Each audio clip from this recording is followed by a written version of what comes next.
एखादा पूल म्हणजे फक्त दोन जागा जोडणं नसतं. त्यामागे एक खूप मोठी कहाणी दडलेली असू शकते. चला पाहूया की कसा एक साधा पायाभूत सुविधा प्रकल्प देशाच्या महत्वाकांक्षा आणि सामान्य माणसांच्या स्वप्नांना दर्शवतो. चला, या कहाणीच्या अगदी मुळाशी जाऊया. विचार करा, एका बाजूला आहे रेवस आणि दुसऱ्या बाजूला उरण. आता नकाशावर पाहिलं ना, तर ही दोन्ही ठिकाणं अगदी एकमेकांच्या समोर आहेत, जवळ आहेत. पण ह्या दोन्ही गजबजलेल्या भागांच्या मध्ये येतो तो अरबी समुद्र. आणि हा फक्त पाण्याचा अडथळा नाहीये, तर रोजच्या जगण्यातला एक खूप मोठा अडथळा आहे. सध्याचा मार्ग म्हणजे काय, तर फक्त बोट किंवा फेरी. आणि हे तर पूर्णपणे हवामानावर अवलंबून असतं. आणि याची किंमत कोणाला चुकवावी लागते, तर सामान्य माणसांना. अशोक पवार यांच्यासारख्या स्थानिक भाजी विक्रेत्यासाठी तर हा रोजचाच संघर्ष आहे.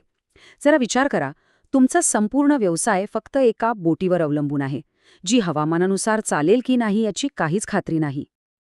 आणि इथेच आपल्याला वर्तमान आणि भविष्य यातला फरक अगदी स्पष्ट दिसतो. बघा, एका बाजूला आहे अविश्वसनीय, हवामानावर अवलंबून असलेला समुद्रमार्ग, आणि दुसऱ्या बाजूला आहे प्रत्येक हवामानात न थांबता सुरू राहणाऱ्या पुलाचं वचन. हा फक्त वेळ वाचवण्याचा प्रश्न नाहीये, तर त्यासोबतच पैसा वाचवण्याचा आणि नवीन संधी निर्माण करण्याचाही आहे. आणि याचा परिणाम फक्त व्यापारावरच नाही होतय, तो थेट तरुण पिढीच्या भविष्यावर होतोय. नेहा पाटीलसारख्या विद्यार्थिनीला चांगल्या संधींसाठी घरापासून लांब राहावं लागतंय, कारण रोजचा प्रवासच शक्य नाही. विचार करा, एक पूल तिच्यासाठी शिक्षणापासून करिअरपर्यंत सगळं काही कसं बदलू शकतो. तर मग उपाय काय आहे? तोच प्रस्तावित कारंजा रेवस पूल. आणि हे फक्त कॉन्क्रीट आणि स्टीलचं बांधकाम नाही, तर कित्येक दशकांपासून पाहिलेलं एक स्वप्न आहे, जे आता प्रत्यक्षात उतरणार आहे. आणि खरी गोष्ट ही आहे की हा पूल फक्त प्रवासाचा वेळ कमी नाही करणार, याचा परिणाम खूप मोठा असणार आहे. यामुळे पर्यटन वाढेल, स्थानिक अर्थव्यवस्थेला एक नवी गती मिळेल आणि लोकांचं जीवनमान सुधारेल. खरं सांगायचं तर हा एक खरा गेम चेंजर ठरू शकतो. हे एक वाक्य या प्रकल्पामागची सगळी आशा आणि उत्साह अगदी अचूकपणे सांगतं. हे फक्त जमिनीचे दोन तुकडे जोडणं नाही, तर हे भविष्याला वर्तमानाशी जोडणं आहे. ठीक आहे, पण एवढे मोठे भव्य प्रकल्प प्रत्यक्षात आणण्यासाठी प्रचंड कौशल्य आणि अनुभव लागतो, नाही का? मग हे काम कोण करतंय? या क्षेत्रातलं एक मोठं नाव आहे ॲफकॉन्स इन्फ्रास्ट्रक्चर. गेली जवळपास 60 वर्ष ही कंपनी सगळ्यात आव्हानात्मक परिस्थितीत बांधकाम करत आली आहे.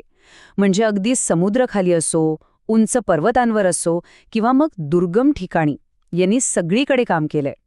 हे बघा, हा आहे चिनाब पूल, जगातला सगळ्यात उंच रेल्वे पूल. अशा प्रकल्पांवरून ॲफकॉन्सच्या इंजिनिअरिंग क्षमतेचा आपल्याला सहज अंदाज येतो. आणि त्यांचं काम इथेच थांबत नाही. त्यांनी कोलकात्यामध्ये देशातला पहिला पाण्याखालून जाणारा मेट्रो बोगदासुद्धा बांधला आहे. यावरून शहरातील गुंतागुंतीच्या वातावरणात काम करण्याचं त्यांचं कौशल्य दिसतं. आणि जेव्हा सागरी पायाभूत सुविधांचा विषय येतो, तेव्हाही ते कुठेच मागे नाहीत. त्यांनी बांधलंय भारताचं सर्वात मोठं कंटेनर पोर्ट. यावरून त्यांची विशाल सागरी प्रकल्प हाताळण्याची क्षमता सिद्ध होते. बरं, मग ॲफकॉनसारख्या कंपन्या सध्या इतक्या व्यस्त का आहेत? याचं उत्तर दडलंय का आपल्या देशाच्या पायाभूत सुविधांबद्दलच्या मोठ्या महत्वाकांक्षेत. हे असं पाहूया, जेव्हा बाकीच्या जगाची आर्थिक गती थोडी कमी होते, तेव्हा भारताची अर्थव्यवस्था मात्र वेगाने पुढे जाते. 2025 मध्ये आपल्या GDP वाढीचा अंदाज आहे 6.2%. हा आकडा जागतिक सरासरीपेक्षा खूप जास्त आहे. आता हा आकडा बघा, 11 लाख कोटी रुपयांपेक्षा जास्त.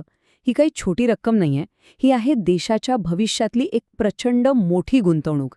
कशासाठी? तर रस्ते, पूल आणि अशा अनेक गोष्टी बांधण्यासाठी. आणि त्या प्रचंड बजेटपैकी जवळजवळ 2.25 लाख कोटी रुपये फक्त आणि फक्त रस्ते आणि महामार्गांसाठी ठेवण्यात आले आहेत. यावरून आपल्या लक्षात येतं की कनेक्टिव्हिटीला किती महत्त्व दिलं जातंय. पण ही राष्ट्रीय महत्वाकांक्षा फक्त जास्त बांधकाम करण्याची नाहीये, तर ती अधिक चांगलं शाश्वत बांधकाम करण्याची आहे. ॲफकॉनचा महसूल बघा, तो स्वच्छ वाहतूक आणि जलव्यवस्थापनासारख्या ग्रीन प्रकल्पांमधून येतोय, जे एका चांगल्या भविष्यासाठी खूप महत्त्वाचं आहे. चला आता हे सगळे धागे आपण एकत्र जोडूया आणि पुन्हा एकदा त्या मूळ गोष्टीकडे येऊया जिथून आपण सुरुवात केली होती. तर मग ह्या सगळ्याचा अर्थ काय? ही मोठी अर्थव्यवस्था, हे प्रचंड बजेट आणि हे अविश्वसनीय इंजिनिअरिंग, ह्या सगळ्याचा शेवटचा उद्देश काय? तर तो उद्देश आहे अशोक पवार आणि नेहा पाटील यांच्यासारख्या लोकांच्या रोजच्या समस्या सोडवणे. मालदीव्समधलं हे चित्र बघा. इथे रस्ते आणि पूल वेगवेगळ्या बेटांना आणि तिथल्या लोकांना एकत्र आणत आहेत. जेव्हा एखादं स्वप्न प्रत्यक्षात येतं तेव्हा ते काहीसं असं दिसतं.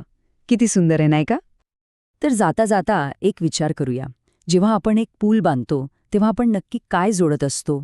फक्त 2 जागांना? नाही.